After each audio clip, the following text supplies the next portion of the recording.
Hello, good morning class. Now I will discuss about the one of the four delivery modalities of teaching and learning. So before I start the discussion about the topic, class, what do you think are the four delivery modalities of teaching and learning? Yes, that's correct. The four delivery modalities of teaching and learning are face-to-face, blended learning, technology-based learning, and distance learning. Before I proceed in our main discussion, I explain first the other three delivery modalities of teaching and learning.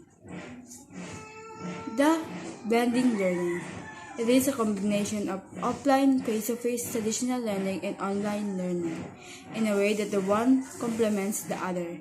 It provides individuals with the opportunity to enjoy the best of both worlds. For example, a student might attend classes in a real-world classroom setting and then supplement the lesson plan by completing online multimedia coursework.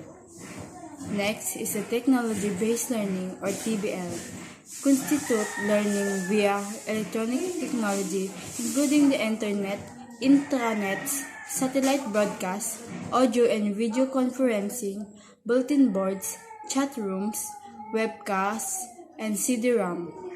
TBL also encompasses related terms such as online learning and web-based learning that only include learning that occurs via the internet and computer-based learning that is restricted to learning through the use of computers.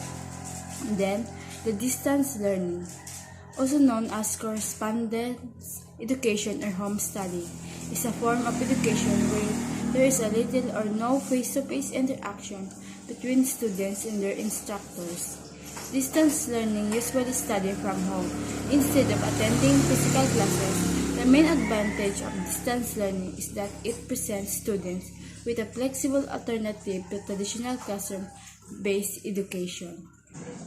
Class, I hope all of you understand the other delivery modalities of teaching and learning. Now, let's proceed to the point of our topic, the face-to-face. The face-to-face is a live interaction between a learner and an instructor. This is the most traditional type of learning instruction. Learners benefit from a greater level of interaction with their fellow students as well.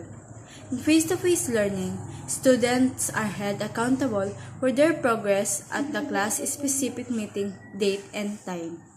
Face-to-face learning ensures a better understanding and recollection of lesson content and give class members a chance to bond with one another. Aside from that, in face-to-face classes, we can access more information and richer understanding through teacher and other students' body language and voice. We have the opportunity to connect with, problem solve, and network with other students from a wide range of backgrounds. Face-to-face learning is much better compared to online learning because in a classroom setting, teachers can manage their topics very well because there is no longer a need to compress their topics to fit the modules. Having to go to class with a real teacher is livelier for learners compared to reading a pile of modules. Students can grow more and feel more comfortable interacting with and learning from each other in a classroom setting. As face-to-face learning improves many essential skills that a student needs to be a useful individual on all the different aspects. A range of qualitative benefits make us think that face-to-face studies are the best educational way in all levels, especially among pre-primary and primary students. For example, improving social skills. Attending face-to-face classrooms improve various social skills that everyone needs to be a productive individual in the future, such as confidence and cooperation. Next, organization. Having a set schedule and deadline allows students to learn organizing their tasks and respecting time. As some students report their inability to schedule classes first and then plan other activities around them. In this case, students prefer to be forced to carefully planning their lesson. Then, motivation. The traditional classroom atmospheres motivates students unlike virtual classrooms, where procrastination can become a common attitude. Face-to-face education links the act of learning to the physical classroom, preserving a feeling of now and here all through the learning process. And lastly, accessibility. Face-to-face learning can be the best education method for those who don't like or don't have access to technological devices.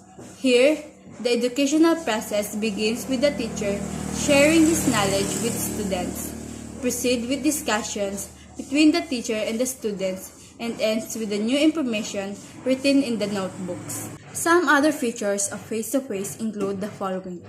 In face-to-face, the students typically have regular reading assignment from the textbook and other resources provided or referred to by the instructor to supplement material covered in the face-to-face classroom. And the discussion takes place in the restrictive environment of a physical classroom. The instructor often leads and controls the focus of the discussion to reach a conclusion in a limited amount of time. Since time is limited, responses typically must be formulated quickly. There could also be some intimidation of speaking live in a classroom setting, but there is also the benefit of visual cues of fellow students and the instructor. Also, in the face-to-face, homework assignments, research papers, labs, etc. are typically submitted to the instructor in person and in hard copy form in the traditional classroom.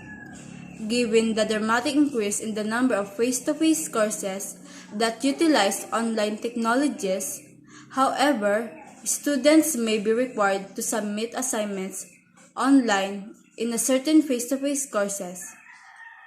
Review of the graded assignments often take place within a physical classroom.